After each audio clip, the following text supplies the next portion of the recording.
Today I will show you how to make a playlist on YouTube. To make a playlist on YouTube, first open YouTube on your browser or mobile app. Then find the video that you want to add to your playlist. For this example, we will use this video. Click on the three dots at the bottom of the video, then click Save to Playlist. Click New Playlist.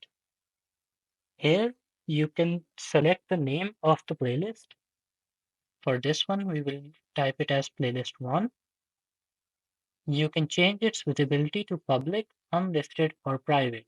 Playlist will be accessible to anyone, and unlisted will only be accessible to people who have the link. Now, you can click the three dots on any video and click Save to Playlist, and then click the playlist name in order to save that video to your playlist.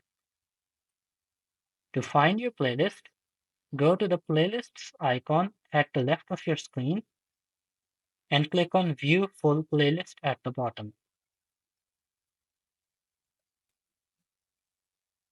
Here you can see the playlist has been created. Thank you for watching. Make sure to like the video and subscribe.